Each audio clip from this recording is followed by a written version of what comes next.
My boyfriend is amazing when he's awake, but when he's asleep, he says awful things to me that make me wonder if he secretly feels that way. I, 25F, need to preface this by saying that when my boyfriend, 25M, is awake, he is wonderful and I couldn't be happier. We laugh and joke all day and spending time with him in general is truly a joy. Yes, I mean this. No, he doesn't upset me at all when he's awake. Also, for some background, he works night shifts at a job he really hates, so when he comes home, he likes to just relax and unwind, usually with whiskey or beer. Typically we cuddle or I massage his back and legs until he's drunk enough to fall asleep. He doesn't need alcohol to fall asleep. He can fall asleep fine without it. I just meant that the alcohol makes him fall asleep quicker than usual. I have insomnia, so I usually end up staying awake for a while after he falls asleep. I'm also really sensitive to aggressive tone of voice due to some past trauma.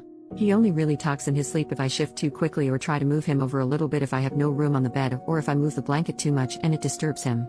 He usually snaps at me saying quit effing moving. Or can you please effing stop, or oh my effing god, just things in general that give off an indication that he's really annoyed with me. There's also been a couple unprompted times where he's stirred or rolled over, I guess disturbing his own sleep, and said things like I can do better than this, etc. Because of my sensitivity, I usually end up crying over these things.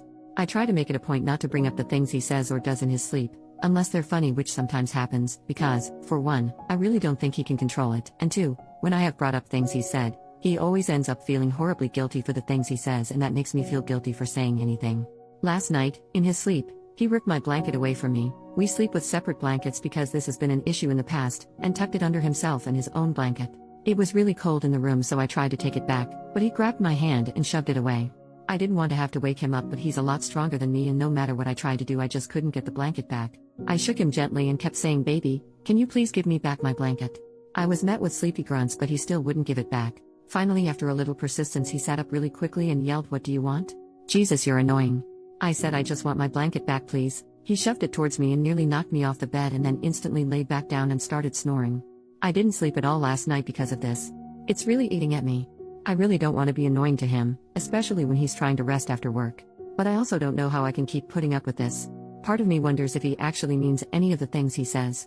When he woke up this morning, I couldn't bring myself to say anything about it, but I also couldn't look him in the eye. I guess my question in this is, am I being too sensitive? Should I bring this up to him? I don't know how much that would accomplish because he usually has no recollection of it and doesn't know how to control it. What can I do to keep my sensitivity from affecting our relationship and the way I see him and myself? First update, 5 days later. First, I'd like to address the comments accusing my boyfriend of being an alcoholic, being abusive, accusing me of lying about how happy I am in the relationship, or claiming he wasn't actually asleep during this and wanted an excuse to abuse me. Y'all are, and really I cannot stress this enough, effing crazy. What a leap. He functions just fine without alcohol, and I've seen him go weeks without it. He doesn't need alcohol to fall asleep.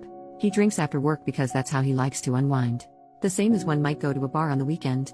And for those of you with anecdotes about how your partners started off like this before leading into full-on abuse, I am deeply sorry that you endured that, and I wish healing on all of you. But that's not what this is. I've known my boyfriend for 10 years. He doesn't have an abusive bone in his body. Now on to the update. Shortly after I made this post, I asked him if he thought I was annoying. He said of course not, and asked me what prompted the question. When I brought up what he did in his sleep, he got very quiet for a short while and then asked, "Why didn't you slap the SHT out of me?" Which made me chuckle quite a bit. He then went on to say that he would prefer I tell him about the things he says in his sleep, stressing that if he crosses a line like that ever again, I have full permission to smack the life out of him. I never would. I asked him if it was a possibility that the alcohol was making his sleep more restless, and he said maybe, I don't know. I then asked him if it would be a possibility to try going a couple nights without alcohol, and he agreed. Since then, our co-sleeping has been wonderful, restful, and peaceful, except for the night before last. He shook me awake while I was sleeping, and I asked him what was up.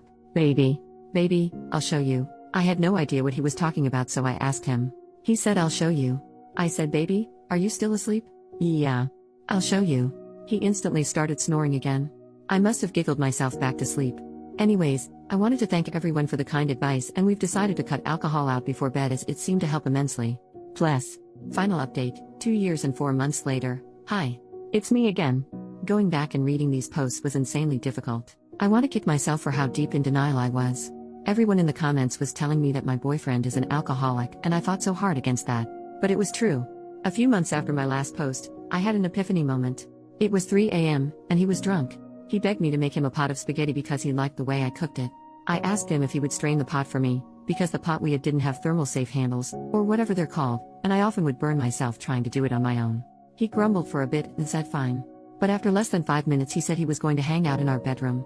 I begged him not to, because he would fall asleep, and trying to wake him when he falls asleep drunk often became a nightmare of verbal abuse. He insisted he wouldn't fall asleep, but lo and behold, he did. I thought to myself, great. Now I get to choose between burning my hands, or being berated until I cry, all over a pot of freaking spaghetti. I chose to burn my hands. I angrily made myself a plate and put the rest in a Tupperware, and reality hit. I'm just like my mom. My mom has been with an alcoholic for 13 years. He is awful to her in so many ways, but she puts up with it because A, she feels like she can't do any better, and B, she believes it's her duty as a wife to just deal with it quietly. And I was falling down the same path. I thought that if I could just grin and bear it, he'd see how much I love him and how much I do for him and realize that he needs to put in the same effort. Boy howdy was I f***ing wrong. I took off to a friend's house for the night and he panicked when he woke up in the morning and I wasn't there. He called me, crying, begging me to return.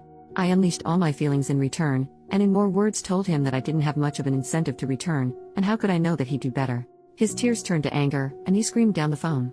It was terrifying. I ended up going back home to collect some things, and told him that I needed to separate from him because I didn't know how to help him anymore, and as deeply as I loved him, I couldn't stay and watch him kill himself any longer. I'll never forget the look he gave me. It was like I had kicked him in the stomach. I stayed with my friend for a month or so, with little to no contact with him. I ended up having to return to collect the rest of my stuff, and I noticed something strange. He had always been kind of a slob, leaving empty beer and liquor bottles on the floor beside his bed, but when I returned, by the side of his bed were only tea, soda, and water bottles. His face was less sunken, and he didn't smell like beer at all. When he went to the bathroom, I took a sneak peek in his garbage can just to be sure. It was full, but there were no signs of anything alcoholic. He caught me peeking, and asked what I was doing.